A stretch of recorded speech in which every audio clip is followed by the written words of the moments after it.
Hello दोस्तों, स्वागत है आप सभी का टूवर्ड्स सक्सेस में। तो यहाँ पर एक वैकेंसीज़ अभी आई हुई हैं जो कि हैं आपके एसएसबी से, यानी कि सशस्त्र सीमा बल। सशस्त्र सीमा बल के अंदर सब इंस्पेक्टर के लिए वेरियस कैटेगरीज़ के अंदर वैकेंसीज़ आई हैं, उन्हीं के बारे में यहाँ पर बात करेंगे। और कितने पद हैं, क्या योग्यता है, उसकी पूरी डिटेल यहाँ पर जानेंगे। और जैसा कि आप जानते हैं कि सीमा सशस्त्र बल जो है वो बॉर्डर की एक फ़ोर्स है और ये केंद्र सरकार के अंदर आती है, गृह मंत्रालय के अंदर। तो इसमें आप देखते हैं कांस्टेबल की जो वैकेंसीज़ आती हैं वो एसएससी जीडी के थ्रू भरी जाती हैं। और यहाँ पर जो डायरेक्ट वैकेंसीज़ आई हैं सब इंस्पेक्टर के लिए, वो अब की बार एसएसबी ले रहा है, वो अलग अलग कैटेगरीज़ के अंदर है। अगर हम बात करें सीपीओ की, जिसे आप सीएपीएफ के नाम से भी जानते हैं, उसके अंदर से भी इसके अंदर सब इंस्पेक्टर आते हैं एसएसबी के लिए, सीपीओ के द्वारा भी आते हैं। लेकिन यहाँ पर कुछ ये डायरेक्ट वैकेंसीज़ हैं जो जगह खाली हैं, उन पर यहाँ पर मांग आई है। तो जानेंगे क्या क्या डिमांड्स हैं उनकी और क्या क्या इसकी एलिजिबिलिटी है। चलिए देख लेते हैं नोटिफिकेशन के द्वारा।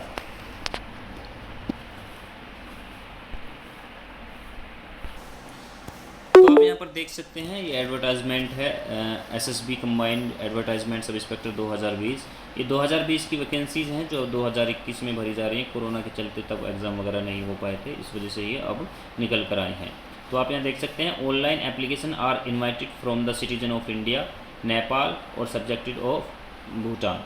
तो यहाँ पर अगर कोई इंडिया का सिटीज़न है, उसके साथ में नेपाल या भूटान का भी सिटीज़न है, वो भी यहाँ पर फॉर्म अप्लाई कर पाएंगे। इस सब इंस्पेक्टर के लिए है। सब इंस्पेक्टर के अंदर अगर हम बात करें स्पेशली, उसमें सब इंस्पेक्टर के अंदर जो कैटेगरी है वो है पायनियर, ड्राफ्ट्समैन और communication and staff nurse female. जो स्टाफ नर्स है वो फीमेल के लिए ही है। और ये वैकेंसीज ग्रुप बी के अंदर आती हैं, नॉन गजेटेड पोस्ट होती हैं। अगर हम इसके बाद बात करें मिनिस्ट्री की, तो होम मिनिस्ट्री के अंदर आती हैं। जैसे मैं आपको पहले बता चुका हूँ, home affair government of India यहाँ पर इसको देखता है। अगर हम यहाँ पर इसके पे स्केल की बात करें तो आप ये देख सकते हैं पे स्केल है यहाँ पर 35,400 से लेकर 1,12,400 तक है। 7 CPC के यहाँ पर आपको पेमेंट मिलेगा और साथ में जितने भी अलाउंसेस होते हैं वो यहाँ पर मिल जाएंगे आपको। ठीक है, अब बात करते हैं नेशनलिटी और सिटीजनशिप के बारे में। तो यहाँ पर आप देख सकते हैं सब इंस्पेक्टर के लिए जो पायनियर एंड स्टाफ नर्स है, इसके लिए सिटीजन होना, इंडिया का सिटीजन होना चाहिए। और जो sub inspector draughtsman and communication के लिए है, इसमें सिटीजन ऑफ इंडिया या फिर नेपाल या भूटान का भी चल जाएगा। नेक्स्ट अगर हम यहाँ पर बात करते हैं वैकेंसीज़ की, तो यहाँ पर डिटेल वैकेंसीज़ आपको यहाँ पर दी गई हैं। सब इंस्पेक्टर जो पायनियर है उसमें अनरिजर्व कैटेगरी के लिए 8 पोस्ट हैं। EWS जो कि इकोनॉमिकली वीकर सेक्शन होता है, उसके लिए 1 वैकेंसी है। OBC के लिए 5 वैकेंसीज़ हैं। SC के लिए 3 वैकेंसी, ST के लिए 1 और टोटल वैकेंसी यहाँ पर 18 हैं।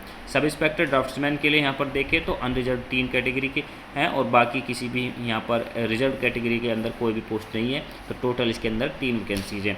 सब इंस्पेक्टर कम्युनिकेशन की बात करें तो यहाँ पर टोटल 56 वैकेंसीज़ हैं और अनरिजर्व के लिए 32 वैकेंसीज़ हैं। EWS के लिए 5 और OBC के लिए 9, SC के लिए 5 हैं, ST के लिए भी 5 है। तो सब इंस्पेक्टर स्टाफ नर्स की अगर हम यहाँ पर बात करें, इसमें स्पेशली बोला गया है कि फ़ीमेल कैंडिडेट ही यहाँ पर फॉर्म अप्लाई कर पाएंगे। तो 17 वैकेंसीज अनरिजर्व हैं और EWS के लिए 2 वैकेंसीज़ हैं, OBC के लिए 10 वैकेंसी हैं, SC के लिए 8, ST के लिए 2 और टोटल वैकेंसी यहाँ पर 39 है। और 10% यहाँ पर वैकेंसीज़ का रिजर्वेशन है फॉर एक्स सर्विसमैन। अब बात करते हैं आगे। इसमें एक चीज़ और आप लोग ध्यान रख सकते हैं कि इसमें सिर्फ आप एक पोस्ट पर ही अप्लाई कर पाएंगे, क्योंकि इसमें कुछ ऐसी एलिजिबिलिटी है जो आप हो सकता है आप डबल क्वालिफाई कर रहे हो, लेकिन आप सिर्फ एक पोस्ट के लिए ही अप्लाई कर पाएंगे। अगर हम यहाँ पर एलिजिबिलिटी की बात करें तो सब इंस्पेक्टर जो पायनियर के लिए है उसमें एज अप किया है अप टू 30 ईयर। और असेंशियल एजुकेशन की अगर हम बात करें तो ज़रूरी यहाँ पर आपकी शिक्षा होनी चाहिए, प्रोफेशनल क्वालिफिकेशन होनी चाहिए। पायनियर के लिए आपके पास में डिग्री या डिप्लोमा होना चाहिए सिविल इंजीनियरिंग के अंदर किसी भी एक यूनिवर्सिटी से।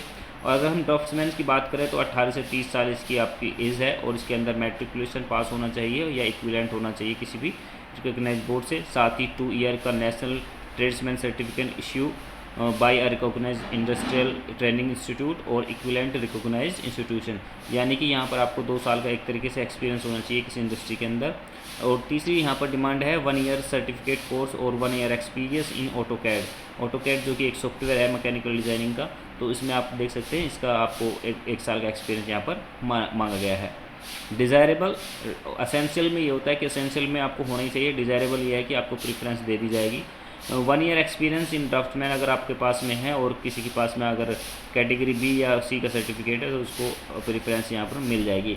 सब इंस्पेक्टर अगर कम्युनिकेशन की बात करें तो एज इसके अंदर आपको 30 साल तक रखी गई है। और डिग्री की बात करें तो इसमें इलेक्ट्रॉनिक्स एंड कम्युनिकेशन के अंदर आपकी बीटेक होनी चाहिए या फिर कंप्यूटर साइंस और इंफॉर्मेशन टेक्नोलॉजी जाए कि आईटी के अंदर इंजीनियरिंग होनी चाहिए, या फिर साइंस या फिजिक्स के साथ में केमिस्ट्री मैथमेटिक्स के साथ में आप ग्रेजुएट होने चाहिए किसी यूनिवर्सिटी से। सब इंस्पेक्टर अगर हम स्टाफ नर्स की बात करें तो 21 से 30 साल इसके अंदर उम्र रखी गई है और इसके अंदर आपको पास होना चाहिए 10+2 साइंस में और या फिर इक्विवेलेंट होना चाहिए किसी भी बोर्ड या यूनिवर्सिटी से। इसके साथ में should have 3 year diploma in general nursing from an institute recognised by the state और सेंट्रल गवर्नमेंट। इसके साथ में ही आपको होना चाहिए must be registered with central और स्टेट नर्सिंग काउंसिल, आपका जो काउंसिल में भी रजिस्ट्रेशन होना अनिवार्य है। 2 या 3 ईयर का एक्सपीरियंस होना चाहिए किसी भी रिकॉग्नाइज्ड हॉस्पिटल के अंदर, आप अगर इस सब इंस्पेक्टर स्टाफ नर्स के लिए अप्लाई करती हैं तो। लास्ट डेट की बात करें तो last date of recent of application, इसकी लास्ट डेट 17 तारीख से स्टार्ट होने वाले हैं, उसके बाद में 30 दिन का टाइम इसमें मिलेगा आपको। 17 तारीख से स्टार्ट हो जाएंगे तो आप इस चीज़ का ध्यान रखिएगा। 17 के बाद 30 दिन इसमें आप लगा सकते हैं, नेक्स्ट 17 तक ही ये अलाउ करे जाएंगे। और आपकी जो डेट होगी, जो भी डॉक्यूमेंट्स वगैरह की डेट होगी वो इन 30 डेज़ के अंदर ही कैलकुलेट की जाएगी, चाहे आपकी एज हो या फिर दूसरे ज़रूरी डॉक्यूमेंट्स हों। फ़ी की बात करें तो यहाँ पर अनरिजर्व कैटेगरी के लिए और EWS के लिए और OBC के लिए 200 रुपये आपको पे करने होंगे, और जो बाकी SC ST और या एक्स सर्विसमैन है या फीमेल कैंडिडेट्स हैं उनको कोई भी फ़ीस यहाँ पर नहीं देनी है। तो अप्लाई के लिए आप ऑनलाइन वेबसाइट पर भी जा सकते हैं या किसी दूसरी वेबसाइट के थ्रू भी लिंक आप यहाँ पर अप्लाई कर सकते हैं। ऑनलाइन एप्लीकेशन ही इसमें आपके एक्सेप्टेबल हैं, बाकी जो अगर कोई ऑफलाइन या किसी प्रिंट के द्वारा आप डाक के द्वारा या किसी भी पोस्ट के द्वारा भेजते हैं तो वो यहाँ पर एप्लीकेबल नहीं होंगे। तो इस चीज़ का आपको ध्यान रखना है। 17 तारीख से ये स्टार्ट होने वाले हैं। कुछ मैं इंपॉर्टेंट डेट आपको यहाँ पर दिखाना चाहूँगा।